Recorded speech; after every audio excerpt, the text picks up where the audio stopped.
자, 일단 반장픽부터 달려보겠습니다. 첫 번째 보여주시죠. 아주 자연스럽게 슬쩍입니다. 자, 사반 가족께서 제보해 주신 영상으로 시작해보죠. 만나봅니다. 자, 어느 샐러드 가게 앞입니다. 구석에 놓인 저 박스 하나 있죠? 자, 바로 샐러드 가게에서 쓸 맛있는 소스가 배송이 된 겁니다. 자, 그런데 한 노인이 이게 뭐야? 이렇게 열어보더니 하하 득템 하듯이 저렇게 가지고 갑니다. 제발 남의 물건에 손 좀 대지 말라고 몇 번을 말씀드려요. 저게 어딜 봐서 버린 거겠냐고요. 네, 저게 지난달 31일 오후 2시 40분쯤입니다. 광주 북구 우남동의 한 샐러드 가게 앞인데 배달된 소스를 지나가던 노인이 훔쳐갔습니다. 아침에 사장님이 출근해서 가게에 나왔는데 인터넷이 하필 먹통이 됐다고 합니다. 그래서 수리기사를 불러놓고 잠시 기다리기까지 가게를 접고 집에 가 있었다고 하는데 그 사이에 배달된 소스들이 저렇게 사라졌던 겁니다. 그래서 CCTV를 돌려봤더니 지나가던 노인이 저렇게 박스를 열어서 내용물을 확인하더니 그대로 들고 가는 모습이 찍혀 있었습니다. 점주가 이후에 전단지 만들어서 붙여놓고 경찰에 신고도 했습니다. 그런데 이 노인을 아는 동네 주민이 이거 발견해서 전달한 건지 뭔지 노인이 가게에 와서 그거 버린 줄 알았다, 몰랐다라고 얘기를 하면서 소스를 돌려줬다고 합니다. 현재 이 사건 경찰이 계속해서 수사하고 있습니다. 아이고, 자, 역시 제보 영상 이어서 만나보시죠.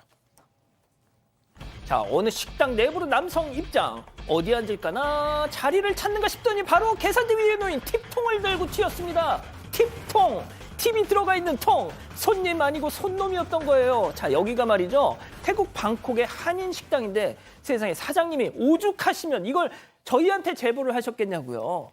네, 그렇습니다. 4월 7일에 일어났던 일입니다. 태국 방콕에 있는 한인 식당이었고요.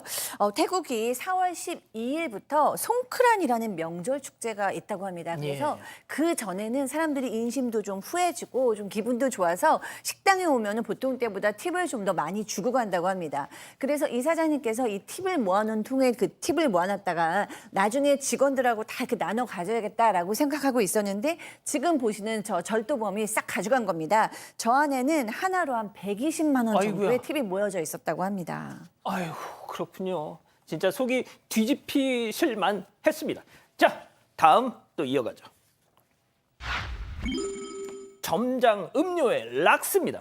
역시 사반 가족께서 제보해 주신 영상 만나보시죠.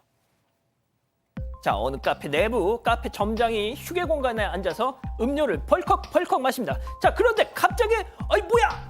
이런 애들 퇴 막 뱉고 있어요. 그러면서 컵 안을 막 살피는데 세상에 알고 봤더니 점장이 잠시 자리를 비운 사이에 카페 직원 저 싱크대 아래 락스를 꺼내가지고 음료에 섞었던 겁니다. 왜 이런 짓을 벌인 건지 피해자분의 얘기 직접 들어보시죠. 얘기를 한번 하더라고요. 점장님이 이렇게 하는 것 때문에 스트레스 받고 힘들다. 점장님 너무 일을 안 하신다. 내가 밖에서 일을 하고 있는데 문서 작성한다면서 컴퓨터 책상에 계속 앉아있는다. 문서 작성 말고 따로 육체적으로 해야 되는 일들, 청소, 음료 제조, 손님 응대 이런 거는 무조건 반반 했으면 좋겠다라고 얘기하더라고요. 그래서 점장님이 돈 더 많이 받는 거 아니세요? 이런 식으로. 이게 좀 기분 나쁘다고 해서 라떼를 이번에 탔지만 다음에는 또 뭐 독극물을 탈 수도 있는 거고 또 심지어 마실 거 만들던 사람이었잖아요. 직업적으로 그런 걸 생각을 안 하는 사람들도 있겠지만 화나면은 그렇게 할 수도 있는 거니까 누구한테든 할 수 있는 거잖아요. 그러니까 업무 분장에 대해서 불만을 품고 이 짓을 했다는 건데요. 네, 지난달 2일입니다. 서울 종로구의 한 카페인데 점장이 휴게 공간에 마시던 커피를 두고 잠깐 자리를 비웠습니다. 그런데 여기에 직원이 락스를 탔던 겁니다. 다들 아시겠지만 락스입니다. 많이 마시면 목숨이 위태로워질 수도 있습니다. 당연하죠. 실제로 점주도 이거 먹고 목이 뜨거워져서 바로 이걸 뱉게 됐다고 합니다.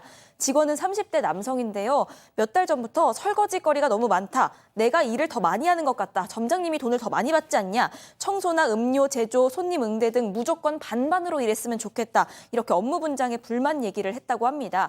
점장은 사실 서류 작업 같은 매장 관리가 주 업무라고 하고요. 설거지까지 반반으로 나누는 건 사실 맞지 않다고 거라고 생각을 하는데 그래도 그 친구가 이런 얘기를 하기까지 얼마나 어려웠겠나 싶어서 직원이 원하는 쪽으로 맞추려고 노력했다고 전했습니다. 그렇게 잘 해결이 돼서 일상적인 얘기도 얼마 전까지 나누면서 잘 지내고 있는 줄 알았는데 이런 일을 직원이 저질렀던 겁니다. 아니 그렇게 짜증이 나면 그만두면 될 거 아니에요. 자, 이거 심각한 거예요. 락스로 생명에 위협을 줄 수도 있고요. 다치게 할 수도 있지만 이게 좀 더 나아가면 다른 독극물을 같은 것도 이용할 가능성도 그럼요. 있는 거거든요. 상당히 심각한 거고 특수상해죄가 성립할 수 있습니다. 위험한 물건으로 사람한테 상처를 입히고 질병을 가했을 때 성립한 범죄인데 이걸로 지금 점주가 가해자를 이제 고소를 했는데 이렇게 또 얘기를 하고 있습니다. 가해자 가족들이 와서 그래도 뭐 어차피 다친 건 아니잖아. 뭐 머리가 깨져도 합의해주고 하는데 아이고. 멀쩡한데 왜 안 다쳤는데 왜 아이고. 이렇게까지 하느냐. 내가 순간적 감정을 못 이겨가지고 어리석은 행동을 하긴 했지만 다치게 하려고 하는 건 아니다라고 이제 변명을 하고 있는 아이고. 그런 상황이고요. 막 그러다 보니까 점주 입장에서는 이 정말 상당히 심각한 충격적인 일을 당했기 때문에 만약에 처벌이 좀 약해지면 억울할 것 같다면서 강하게 좀 처벌을 받았으면 좋겠다라는 입장을 또 밝혀왔습니다. 그렇습니다. 강하게 처벌해야죠. 자, 다음 또 이어갑니다. 집 앞 의문의 닭꼬치입니다. 무슨 얘기일까요? 사진으로 만나보시죠. 자, 문을 열었더니 검은 봉지가 두둥. 자, 봉지 안을 열어봤더니 웬 쪽지가 들어있습니다. 좋은 친구가 되고 싶어요. 맥주 한 잔 콜 하면서 닭꼬치 6개를 동봉한 거죠. 심지어 다음 날에는 치킨이 배달되었어요. 역시나 쪽지가 있어. 아, 글쎄 좋은 친구로 부담 갖지 마시고 맥주 한 잔 하자니까.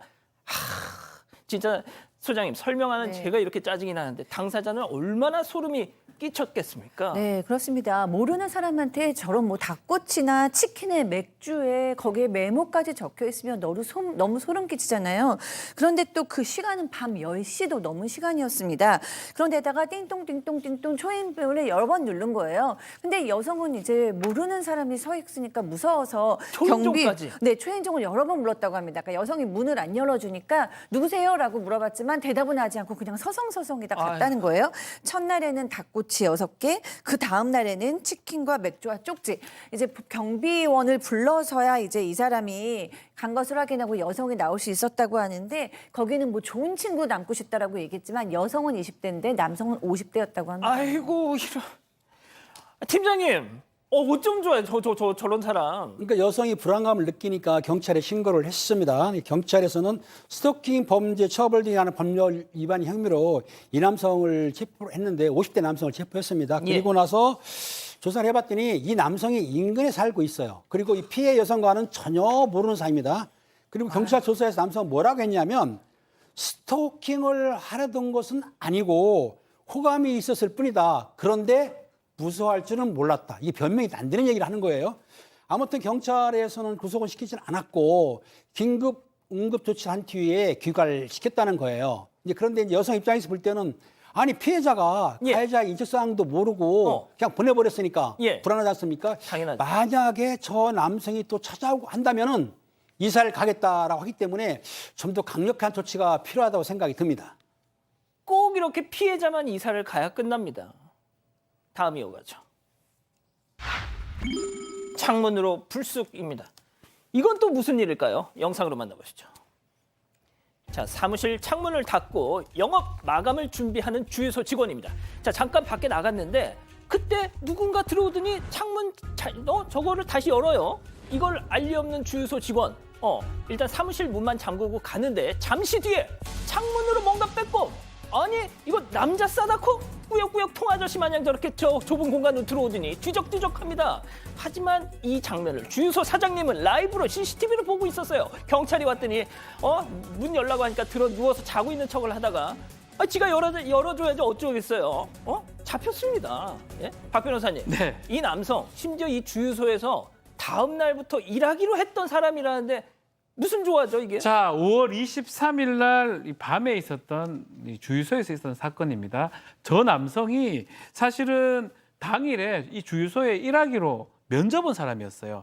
다음 날부터 일하기로 이제 얘기를 했고, 근데 인근에 이제 마감 시간 정도까지 기다리다가 주유소로 뚜벅뚜벅 와서 다른 직원한테 좀 일 좀 도와주겠다라고 얘기를 합니다. 아하. 일을 도와주는 과정에서 이 직원이 마감 시간 끝내고 잠시 화장실 갔을 때 저처럼 이 시건 장치, 그 잠김 장치를 열어놓거나 아니면 창문을 열어놨는데 이 직원 입장에서는 창문은 사실 보지를 못했고 문은 잠그고 나갔습니다. 아하. 그러다 보니까 결국은 이 절도하기 위해서 창문을 통해서 들어왔고요. 근데 CCTV를 지금 이 사장님이 다 보고 있었거든요. 예. 근데 실제로 돈통이나 이런 것들을 좀 금고를 잘 못 열었던 것 같아요. 낑낑낑 대고 있다가 주인이 경찰 신고를 했고요. 경찰이 오니까 자는 척을 했어요. 저렇게 자는 척을 하다가 결국은 경찰이 문을 열려고 하니까 결국은 나왔고 행설수설하면서 이 검거가 됐는데 야간 주거 침입 절도 미수죄가 성립합니다. 이 사람 알고 보니까 절도 등 7건으로 수배 내역이 있었습니다. 이 아이고야, 사람이 이런. 이렇게 면접시험 본 거는 절도 어떤 수법 중에 하나가 아니었나 이렇게 보입니다. 그렇군요. 역시 꾼이었습니다. 좋습니다. 마지막 사연으로 이어가죠. 맏며느리한테만 우회입니다. 자, 오늘도 우리 사반 가족께서 우리 가족 여러분들의 집단 지성의 힘을 빌어보고 싶다면서 제보해 주신 사연인데요. 들어보죠. 네, 맏며느리한테만 왜 시아버지는 전화를 하셨을까 하는 사연입니다. 일단 사연자 부부는 결혼한 지는 좀 됐지만 얼마 전까지 코로나다 뭐다 해서 얼마 전에 처음으로 이제 시가 식구들이랑 다 같이 여행을 가게 됐다고 합니다. 여기에 사연자 부부와 시부모님 그리고 남편 동생네 부부까지 함께하게 됐는데 다 같이 펜션으로 휴가를 떠났습니다. 밤까지 신나게 술 먹고 이렇게 자고 있는데 아침 8시쯤에 일어나서 휴대전화를 딱 봤더니 그 7시부터 4분 간격으로 시아버지가 2통 전화를 하셨던 겁니다. 그래서 사연자가 남편한테 이거 남편한테도 연락 왔냐 이렇게 물어봤는데 전혀 그런 사실이 없었고요. 나중에 나가서 물어보니까 동생 부부도 시아버지 전화를 받지는 않았다고 합니다. 그래서 다 같이 둘러앉은 자리에서 사연자가 여쭤봤습니다. 왜 전화하셨냐 이렇게 여쭤봤더니 일어나라는 의미에서 했다 이렇게 답변하셨다고 합니다. 그런데 사연자는 왜 일어나라는 의미에서 하는 전화를 아들이 아니라 큰며느리인 나한테만 했는지 이 부분이 이해가 안 가는 상황입니다. 한참 속뜻을 생각을 해보니까 아마도 아침에 일어나서 식사 준비하라 이런 뜻으로 이렇게 전화하신 게 아닌가 이해가 됐다고 하고 그러면서 시아버지가 약간 가부장적이신 것 같다 이런 생각이 들었다고 하는데 본인이 너무 예민하게 받아들이는 거냐면서 사연 보내오셨습니다. 그렇군요. 자, 좋습니다. 기다리고 기다리셨던 푸처 핸즈업 타임 유튜브 JTBC 뉴스 채널과 사건반장 독립 채널에서 지금 7천여 분의 우리 가족 여러분들 함께 하고 계시는데요. 자, 그리고 또 사연자분들 보고 계실 테니까 너무 격한 말씀은 이렇게 쭉. 예. 자, 우리 가족 여러분들도 채팅창에 OX로 함께 참여해 보시죠. 먼저 며느리입니다. 아니, 아버님, 저도 여기 놀러 온 거예요. 쉬려고 온 거란 말이에요. 물론 식사 준비는 할 수 있는데 동서인 은배 엄마도 있는데 왜 저한테만 모닝콜을 하세요? 아버님, 저나 은배 엄마나 같은 며느리잖아요. 이렇게 차별하신 건 아니라고 봅니다, 동그라미. 아니, 이럴 수가. 좋습니다. 계속 들어보세요. 다음은 시아버지입니다. 아이고, 지우내미 너 아주 그냥 선을 세게 넘는구나. 야, 내가 고작 아침밥 때문에 그랬겠냐? 맏며느리는 네가 모범을 보여야 은배 애미도 벌떡 일어날 거 아니야. 아니, 어른들은 지금 꼭두 새벽에 다 기상했는데 니들이 퍼즐러 자고 있는 게 맞아? X.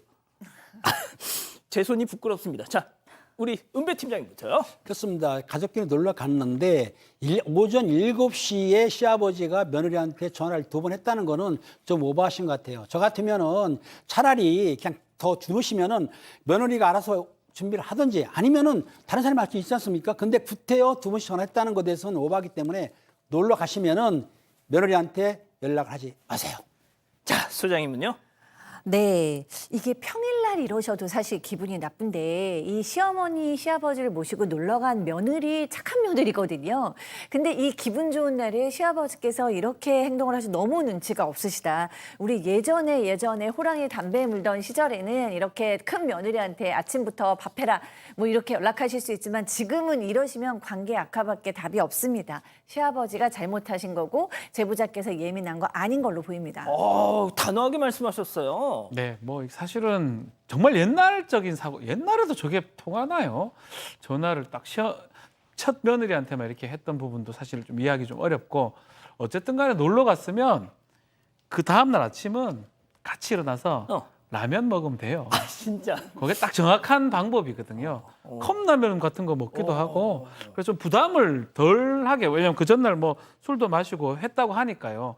그렇게 하는 게 맞는데 굳이 일어나셔가지고 그렇게 한다는 거는 나중에 좀 사이가 멀어질 수가 있습니다. 차라리 하실 거였으면 같이 며느리 두 사람한테 다 일어나 하면 되죠. 땡땡땡땡땡. 예, 그렇게 하시면 되죠. 그걸 전화를 합니까? 그러니까. 전화도 받습니까? 자고 있는데.